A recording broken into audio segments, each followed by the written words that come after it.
Bienvenidos al podcast del David en su segunda temporada. Arrancamos con todo, venimos con nuevos temas, nuevo formato, pero la esencia de siempre, que no es más que una charla directa, franca y muy sincera entre ustedes y David Figueroa. Bienvenido, David.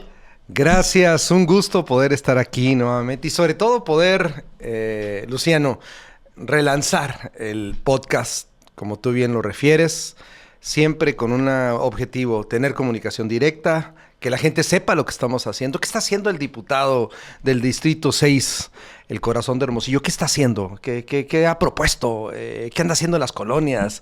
¿Qué pasa en su vida diaria?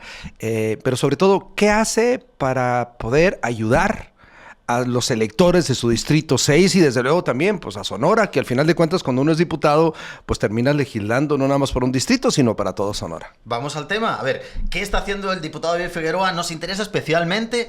Has presentado hace poco, David, una iniciativa para endurecer la ley, el Código Penal, en cuanto a los accidentes viales, a esos accidentes donde pues, ocurre una desgracia y encima el que lo ocasiona o el que está implicado abandona el lugar de los hechos. Sí.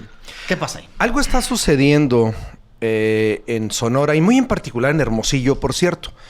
Esto podrá tener muchas interpretaciones, pero lo cierto es que se están cobrando vidas, es decir, hay personas que están falleciendo por los accidentes viales, hay sufrimiento, hay dolor, y tenemos que hacer algo respecto a eso.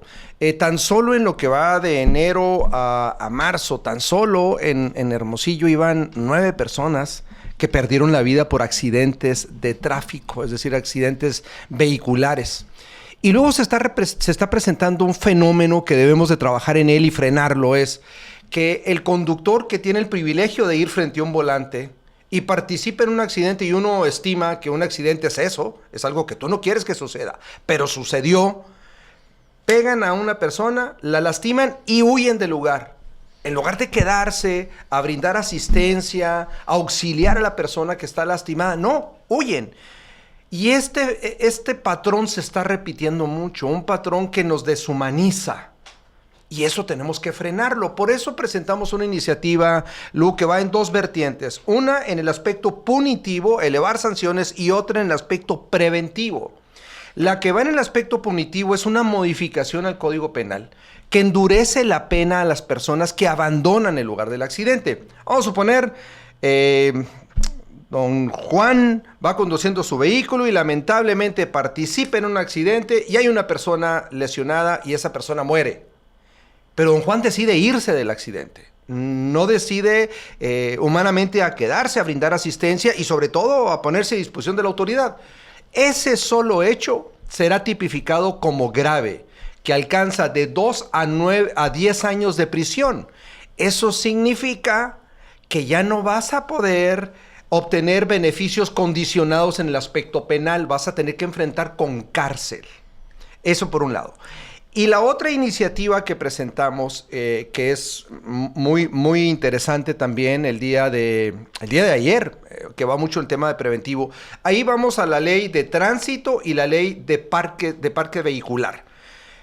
Estamos planteando modificaciones que van desde la suspensión de licencia para aquella persona que participa en un accidente de esa naturaleza y hay un lesionado y huye, se le debe retirar la licencia a esa persona porque claro, no está apto para tener un vehículo enfrente. Segundo, estamos planteando otorgarle facultades también al juez civil, que son los jueces calificadores, para que también ellos determinen si hay razón para la suspensión de esa licencia. ¿Por qué esto, Luciano? Porque actualmente no hay una estadística de la incidencia que tiene un automovilista. Es decir, si tú llegas a la a la agencia fiscal a renovar tu licencia, simplemente te la van a renovar si traes los papeles, pero no te revisan tu historial de conducción, de conductor. Muy importante eso. Por supuesto. Evidentemente, si traes un historial de penas que tengan que ver con lo vehicular, si eres claro. una persona que has estado conduciendo en estado de ebriedad, si eres una persona que tiene 5 o 10 infracciones por exceso de velocidad, bueno, es una persona que hay que poner atención en esa persona y lo que estamos planteando es que a esas personas tomen cursos, se les condicione el otorgamiento de la licencia, ¿sí? Por ejemplo, a esas personas les podrías otorgar una licencia por 1 año, pero no más de 1 año, para obligarlos a ver cómo viene el comportamiento de su historial al frente del volante. Otro tema que pareciera menor, pero no lo es, en la ley estamos planteando especificar con claridad lo que significa estado de ebriedad o embriaguez. Porque de repente la ley dice aliento alcohólico. Pues sí, pero ¿qué es aliento alcohólico? Se pueden amparar y te pueden tumbar muchos argumentos porque dice que traías aliento alcohólico. No, estado de embriaguez. Es muy subjetivo esto de aliento alcohólico. Así es. Puedes haber tomado nada, tienes aliento alcohólico, o puede ser que no traigas porque comiste una pastillita de menta. Quiero decir, Así es muy subjetivo. Entonces, por eso hay que especificar qué es estado de embriaguez. ¿Sí? El estado que te permite, que no te permite tener la condición física óptima para poder estar frente a un volante, frente a la conducción de un vehículo. Entonces, estos elementos son elementos preventivos que nos permitirán, junto con el aspecto punitivo, lo que buscamos es que no se sigan repitiendo pérdidas de vidas humanas por estas irresponsabilidades que hoy en día se cometen en la calle. Esto que cuentas primero es muy interesante porque cuando hay un accidente, pues primero tenemos la obligación moral, humana, de asistir al que ha tenido un accidente. Nadie quiere tener un accidente, interpretamos que justamente la palabra dice es algo accidental y ya... deshumanizarse y decir me voy por las consecuencias que pueda haber, ya es un acto inmoral, desde luego. Sí. Pero... tiene que haber, creo, en países que a lo mejor nos llevan unos años de avanzada, eso es también delito. Entonces tiene que el irse de un sitio donde has provocado un accidente o está penado o estás facilitando a la gente a que no se pare. ¿Qué es lo que pasa hoy en día? ¿Por qué lo hacen? Esa es la pregunta. ¿Por qué la gente opta por irse del lugar? Porque tiene más ventajas. Claro. Entonces tienes que quitar esas ventajas y decir, no, se endurece el aspecto, no lo vuelvas a hacer, porque si lo haces, vas a pagar con consecuencias. Si no hay una consecuencia, invita a la impunidad. Y esa impunidad está matando. Y tenemos que frenarla. Eso es lo que está sucediendo. Oye, y además, David, Hermosillo es la segunda ciudad del país con mayor número de accidentes. Ahí están las estadísticas. Algo que es muy llamativo porque somos una ciudad de escasamente un millón de habitantes, con lo cual algo tenemos que hacer en cuanto al flujo vehicular y a la responsabilidad de la gente. O sea, tenemos un problema. Tenemos un problema y tenemos que tomar responsabilidad ante ese problema. Y sobre todo, tomar esa responsabilidad significa adecuar y robustecer el marco normativo que hoy tenemos en nuestras legislaciones, pues para que esto no se siga repitiendo. Porque hoy tenemos un entorno distinto al que teníamos hace 5 o hace 10 años y tenemos que ir actualizándonos. De eso se trata precisamente, tener estas modificaciones legales que permitan bajar la incidencia de accidentes y sobre todo la pérdida de vidas humanas. Oye, David, una cosa, muchas de tus iniciativas tú siempre has platicado que te vienen de lo que te cuenta la gente. A mí me llama la atención que eres de los diputados que ya ha vuelto a las colonias, al distrito donde fueron elegidos. Llevas, si mal no recuerdo, 10 ediciones del programa que has llamado Tu Diputado en tu Colonia. Miércoles del Diputado en tu Colonia. Y, bueno, además digo, son 10 ediciones, visitas a veces más de una colonia por día. Principalmente, ¿qué te dice la gente en las colonias? ¿Cuál es la principal problemática que aqueja esa gente de muchas veces colonias, que muchas veces son olvidadas, son en la periferia? ¿Y de qué se queja la gente? Fíjate que este mecanismo es muy enriquecedor para un servidor porque la mayoría de las iniciativas yo las recojo del sentir ciudadano, porque el legislador debe ser la voz de los ciudadanos en el Congreso. Nada más que de repente, pues ya nos enredamos en otros temas, pero fundamentalmente nosotros debemos de representar lo que aqueja al ciudadano desde el Congreso, es lo que hacemos. Y en este ejercicio del miércoles del Diputado en tu Colonia, es muy rico este ejercicio porque nos permite, primero, informar, escuchar y servirle a la gente. Lo primero de informar es llegar y decirles, miren, estamos promoviendo estas iniciativas, esto está haciendo el gobierno del Estado, esto está haciendo la Presidencia de la República, estos son los programas que se están desarrollando de atención social, quiénes están registrados ya, quiénes no, cómo podemos ayudarles. Y luego, además de informar de las iniciativas, abrimos un ejercicio de escucha, que es la pregunta tuya. El ejercicio de escucha es muy rico, porque la gente expone su sentir. Y ahí es donde hemos detectado... Y no te la ponen fácil, ¿eh? No, que yo lo he visto, o sea, te reclaman lo que haya que reclamar, lo que es tuyo, lo que no sea tuyo, pero es comprensible, es la ocasión de la gente para decir... Claro. tengo esto y no me están escuchando. Así es. Pues mira, lo que más sale en el reclamo de la gente, en Hermosillo en particular, es el tema del agua. El agua es un factor que está lastimando mucho y es un factor de mucha preocupación ciudadana. Lo que sale mucho también es el tema de este orden, más bien de este caos que tenemos vial. El tema de los accidentes, el tema de los topes, que de repente la gente ya se fastidia y empiezan a poner topes ellos mismos sin que la autoridad los consienta, que es algo evidentemente que no está correcto.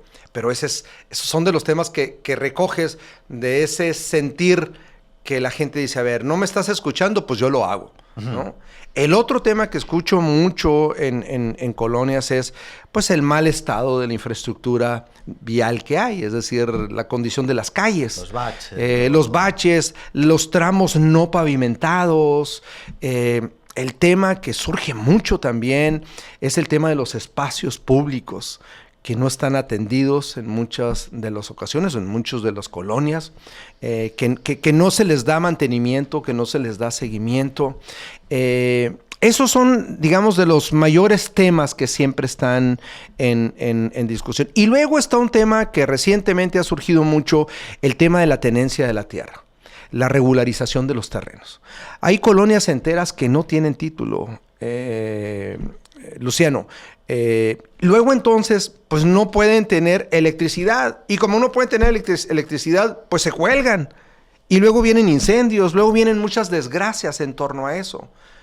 Luego también hay tomas de agua, pues porque no pueden tener un registro de agua. Entonces genera toda esta distorsión. Genera todo sin duda. Un clima de y que arriesga, claro. Y que arriesga mucho a la población, arriesga mucho. Nada menos anoche se acercó una señora que me impactó en la colonia El Mirador. Ella con media parte de su cuerpo quemado, y vi que su niñita sentada enseguida de ella con media parte de su cuerpo también quemado. Y le pregunto, le digo, oiga, ¿cómo le puedo ayudar? Y ella me dice, oiga, es que yo soy madre soltera, estoy viviendo esto. Y me dice, hace 2 años se nos quemó nuestro hogar, nuestra casa, y nosotros sufrimos quemaduras graves. Entonces, toda esta parte, Luciano, es una parte que es importante tener la sensibilidad de lo que pasa, tener el pulso de lo que pasa para que tú puedas ser esa voz que empuje temas, iniciativas, ser gestor con la gente y ayudarle. Sé que muchos temas es competencia municipal, pero podemos tema federal, tema estatal y tema municipal. Hay que empujar. El diputado no nada más debe legislar. El diputado debe legislar, por supuesto. Debe fiscalizar, que es una de sus tareas, y también debe de gestionar. Hay algunos que dicen que los diputados no somos gestores. Yo creo todo lo contrario. Un legislador tiene que regresar a su distrito. Es que ahí está la clave. A ver, digo, está muy bien que escuches a la gente, te cuente sus problemas, pero ¿qué hace el diputado de Figueroa cuando escucha todas estas cosas? Porque hay cosas que evidentemente escapan a lo legislativo, desde tu posición de diputado, pero ¿qué haces tú cuando te expresan un problema con el agua, Fíjate, con las calles? Tenemos un esquema muy padre porque en estos ejercicios, cada uno de los muchachos del equipo ya tienen ellos una tarea que se les asigna. Por ejemplo, Andrea ve el tema de becas. Orlando ve el tema de todo lo que tenga que ver con infraestructura. Ivette ve el tema del agua. ¿Sí? Entonces, Rafael ve el tema de las gestiones específicas, que un niño que se me acerque y fíjese que voy a participar en un torneo y necesito y no tengo, ¿cómo me ayuda? Le ayudamos, ¿no? Luego tenemos otro tema, de repente, con personas que tienen alguna discapacidad. O sea, ¿cómo ayudamos a esas personas? Entonces, sabemos direccionar. Está Alan también, que da seguimiento. Cuando hay temas estatales, hay un sistema donde subimos las peticiones y hay un seguimiento puntual a cada petición. Todas las peticiones que nos hace la gente, Lu, a todas les damos seguimiento. Hay algunas que las resolvemos inmediatamente, otras que tenemos... A todas les damos seguimiento. Híjole, 10 ediciones. Llevamos, ¿qué te puedo decir? No menos de unas 250 peticiones. No menos de 250. Dar respuesta a 250 es mucho, dar respuesta. No, claro, y puntual. Hay mensajes que nos llenan mucho de alegría cuando escuchamos y nos mandan mensaje la gente, ¿no? Por ejemplo, otra vez me tocó una señora que ocupaba una silla de ruedas porque su niño tiene una discapacidad. Una silla de ruedas específica para esa discapacidad. Pues nos movimos y, ¿qué será? 3, 4 días ella ya tenía su silla de ruedas. El mensaje que manda esa señora es muy bonito en términos de agradecimiento. Y esas son las partes que llenan mucho, Luciano. Te llenan mucho el poder servir, el poder ayudar, el poder darle resultados a la gente que más lo ocupa, a la gente que más lo necesita. Oye, David, tú ganaste el distrito que tú llamas el corazón de Hermosillo, comprometiéndote con la gente en tu campaña a volver a estar cerca de ellos. ¿Qué significa para ti eso? ¿Cumplir con esa parte? ¿Qué sientes en la gente? ¿Por qué te pregunto esto? Es que hay muchas personas que llegan al legislador y no vuelven a sus distritos. Pues mira, algo fundamental es en mi origen. O sea, yo tengo un origen de colonia, de barrio, y yo entiendo y valoro lo que es no tener servicios. Yo crecí, Lu, y eso pocos lo conocen, pero yo crecí en la periferia de Agua Prieta. Nací en Aribabi, Sonora, mi papá nos movió a Agua Prieta, que es la frontera, y en Agua Prieta yo crecí en la periferia, es decir, mis vecinos eran las ramas, eran las hediondías, es decir, no había casas, no había luz, no había agua. Entonces a mí me tocó tener que ir a la llave comunitaria de la esquina a tener que traer agua en galones y en baldes. Y veía cómo cuando venían electrificando y se acercaba ya la zona de electrificación hacia nosotros, era la algarabía. Yo me acuerdo todavía la casa que estaba pues, a 6 cuadras de donde nosotros crecimos. Híjole, yo veía y decía, mira qué padre, ya viene la luz, ya pusieron postes allá. Entonces, todo ese origen me hace sensible, Luciano. Me hace sensible a entender las necesidades y además, no nada más me hace sensible, me gusta estar cerca de la gente. Siempre me ha gustado estar cerca de la gente. Por eso el compromiso que hicimos de decirle a la gente, a ver, yo sí vivo en el Distrito 6, yo sí vivo aquí y yo sí voy a estar en el Distrito 6, yo sí voy a regresar. Porque en la campaña la gente nos decía, a ver, ustedes los políticos siempre andan bien contentos, bien saludadores, bien abrazadores en campaña. Ya nada más ganan, no se vuelven a parar y ya no son útiles a la sociedad. Yo les decía, a ver, está bien, pero no nos juzguen a todos por parejo. Habemos algunos que no somos así. Denme la oportunidad. Van a ver que cuando regrese o les toque la puerta, ustedes van a decir, y sí regresó. Y a mí me gusta mucho cuando saludo a la gente y me dicen, y sí regresó, ¿no? Y voy a seguir regresando, porque, insisto, yo sí creo, puede ser por mi origen, creo mucho en que el legislador debe de ser un gestor más allá de fiscalizar y legislar. Oye, ahora que cuentas de tus orígenes, David, en pocas palabras, ¿cómo ha logrado tu familia, desde unos orígenes tan humildes, caminar, progresar en la vida para llegar a ser la persona, el servidor público que hoy eres? Pues fíjate que la vida ha sido muy generosa con nosotros y yo estoy muy agradecido porque tuve un abuelo que para mí era referencia en un aspecto, tenacidad. Mi abuelo era tenaz, ejidatario, muy humilde. Pues yo nací en casa, nací en el pueblo, en Aribabi, en casa porque no había dinero para bajar a un pueblo donde hubiera hospital. Entonces mi mamá me parió en una casa, con una partera, en la casa de mis abuelos. Pero mi abuelo era un personaje, Luciano, de muy escasos recursos, pero de una tenacidad asombrosa. Él todavía a sus 80 años tenía que salirle el sol montado a caballo. Él ya no podía, pero él tenía que estar montado a caballo, ir a su milpa a revisar cómo estaban las vacas y se regresaba. Y al mediodía que regresaba doblado, dormido, porque ya las fuerzas ya no le daban. Mi abuela salía, era bien tierno eso, mi abuela salía a bajarlo del caballo, a ayudarle a quitar la montura del caballo. Entonces yo crecí marcado por esas imágenes de mi abuelo siendo una persona muy luchadora, muy tenaz, siempre diciendo, buscando ser útil. Y crecer viendo eso, claro, te marca, te forma de alguna manera, ¿no? Es el ejemplo que tienes en casa. Es formativo, porque al final de cuentas uno termina pues nutriéndose y esos son los valores que tú adquiriste. Y luego con mi papá, él era un hombre muy echado para adelante. Era un hombre que trazaba ruta y veía hacia adelante, nunca estaba viendo el momento, estaba viendo la jugada 2, 3, 4 hacia adelante, siempre, ¿no? Y yo recuerdo en momentos críticos, recuerdo mucho con él, ¿no? En momentos difíciles económicos. Yo le decía, pa, es que la situación está muy complicada. Volteaba y me veía, no te preocupes, mijo, las cosas van a mejorar y va a salir bien y vas a ver, y bien van a salir, me decía, ¿no?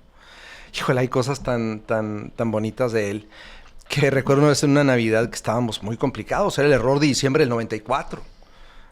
Quienes venimos de esa época sabemos lo que sucedió. Había Diciembre del 94. Error de diciembre del 94. La depreciación tremenda, una crisis económica. Si tú debías $1, te acostabas debiendo $1 en el banco y amanecías debiendo 5, ¿no? Por esa espiral inflacionario que había. Entonces, soy producto de esa generación, de ese México inestable económicamente.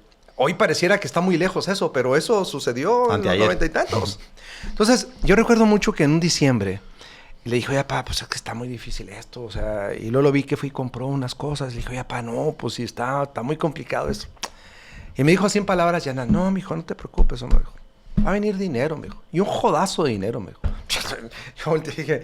¿De dónde, papá? ¿De dónde? Pues si el negocio que tenemos de la palmilla, la minería estaba colapsada, la minería estaba muy complicada. Pues no te hago largo el cuento. En marzo, eso fue en diciembre, en marzo colocamos una de las minas más grandes que ha producido más oro en Sonora, que es la mina que está rumbo a Caborca, que esa él la descubrió y él la vendió. Y efectivamente, se hizo efectivo lo que él me había dicho. Y llegó dinero, ¿no? Llegó dinero, evidentemente. Claro, nos pagaron, para nosotros era mucho en ese momento, pues teníamos todo hipotecado, la banca, toda la problemática, la depreciación, etcétera. Nos alcanzó para limpiar todo eso, en términos de salir de las broncas financieras y sobre todo también poder empezar otros negocios que al paso de los años pues nos han permitido poder ir creciendo en el ámbito de la minería, que tú sabes que es algo en lo que nos hemos desarrollado. Pues yo soy segunda generación y hoy mis hijos son tercera generación. Así es que de él aprendí... Actitud positiva de tu padre, ¿no? Siempre. Eso es importante en la vida, ¿no? Porque AMP, ante las actitud mental positiva. Ese es el camino hacia el éxito, ¿eh? Pareciera eslogan, pero no lo es. AMP, la actitud mental positiva, es el camino hacia el éxito. Y tenía él una frase que a mí siempre me marcó mucho. Me decía, a ver, mijo, siempre chico entre los chicos y grande entre los grandes. Nunca, me decía, nunca grande entre los chicos ni chico entre los grandes. Esa era su frase. O sea, me decía, a ver, o sea, tienes que estar al nivel de donde estás. Y eso me ayudó mucho porque te ayuda mucho a tener los pies en la tierra. Los pies en la tierra, en no inflarte, en no... pies en tierra. Y segundo, pues tampoco denigrarte o agachar la cabeza en momentos difíciles o con gente poderosa, ¿no? Entonces, eso me marcó mucho y creo que de ahí vienen esos valores, esa esencia de la cual hoy en día... Pues hoy en día soy. Buen consejo para la política, ¿no? También. Sin a veces duda. la política marea. Te habrás topado con cuánta gente que llegó a una posición y perdió piso. Híjole, la política, todo el mundo sabe esa frase, la política es tan difícil que marea a los inteligentes y destruye a los tontos. Eso es muy recurrente en política, pues porque tienes que estar bien ecuánime y tienes que tener los pies en la tierra. Oye, David, en el ámbito humano, porque quiero que también nos hables de estas cosas familiares tan curiosas, estás viviendo muchos cambios. Has sido abuelo, se te casa un hijo. ¿Cómo compaginas toda esa vida familiar con pues, tu función de servidor público, tu función de empresario, que doy fe que le dedicas mucho tiempo? Cuéntanos. Pues mira, la verdad, la clave es disfrutar lo que haces, disfrutar lo que eres, vivir el momento, eso es lo clave. Y lo otro es importante, tratar de buscar los equilibrios necesarios, que no es fácil a veces lograr los equilibrios. ¿Qué me refiero a los equilibrios? Pues el aspecto profesional, el aspecto familiar, el aspecto espiritual, que son cosas importantes para que te den ese equilibrio. Porque a veces uno pues, le mete más tiempo al tema profesional y desequilibra el tema familiar o el tema espiritual. Y tienes que tratar de buscar cómo compensar. Entonces lucho mucho a diario por tratar de equilibrar y compensar. Pero estoy muy agradecido, insisto, soy bendecido por muchos aspectos. Luciano, hoy tenemos mi esposa y yo 2 maravillosos nietos, a David y a Teo. Y la verdad nos reflejamos en ellos. Es una maravilla tener nietos, ya te tocará, es un regalo de Dios. Mis 3 hijos, David, Obed y Max, los 3 profesionistas, los 3 independientes, los 3 forjando pues trabajo, siendo productivos, generando empleos, siendo gente positiva. David se casa ya ahora, recientemente, se va a casar este mes. Con una joven a quien queremos mucho, a Diana, que ha sido también una bendición para la incorporación en la familia. Así es que vamos creciendo familiarmente y estoy muy contento. Lucho, evidentemente, como todo ser humano, por buscar equilibrar. No es fácil. Y a veces uno comete errores, evidentemente, como ser humano, pero lo más importante es tener la humildad y la sensibilidad de poder hacer un alto en el camino, reflexionar y decir, caray, tengo que bajarle un poquito a este ritmo y apreciar un poco más acá. Que ese es uno de mis problemas, porque yo soy muy apasionado, es decir, las posiciones que tomo las tomo con toda la seriedad y me gusta siempre dar el 100. No me gusta andar reservando nada, me gusta en lo que hago entregarme y hacerlo bien. Y a veces tengo ese conflicto en que tengo que frenarme un poco para brindarle más espacio pues, a la familia y al tema interno que es la espiritualidad, que para mí también es muy importante, tener esa comunión. Y pues bueno, eso es lo que... Esa es mi lucha diaria, mi estimado Luciano. Pues, ¿qué te digo, David? Gracias por tus palabras, por abrirte, porque queremos que este espacio, el podcast de David, sea el compromiso de tu parte de que nos cuentes las cosas directas, de frente, con la verdad, cuando hablemos de temas complicados, cuando hablemos de temas bondadosos, pero que este es el espacio para que puedas platicar con la gente, pero de frente, con la verdad. Ese es el propósito y espero no apartarme de ese propósito. Que este sea el espacio donde podamos anunciar cosas que a veces en el marasmo mediático no puedes comentar o no puedes decir con tanta holgura o con tanto espacio. Y pues bueno, el podcast del David, este es el relanzamiento y esperemos pues pronto volver a grabar otra parte. Bueno, y aquí conocemos un poco más de la persona que no solo es diputado que presenta iniciativas, sino que también tiene un lado humano muy importante, comprometido con las causas, y de aquí para adelante muchos más episodios donde nos lo cuentes. Y esperamos eso, que des primicias en este espacio, David. Por supuesto, y además hay muchas cosas que hay que comentar. Por ejemplo, ¿dónde dedico mi tiempo? Por ejemplo, los fines de semana, ¿qué hago? ¿Cuáles son mis aficiones? Por ejemplo, con el tema de los animales. Y hay muchísimas cosas que hacer, que comentar, ¿no?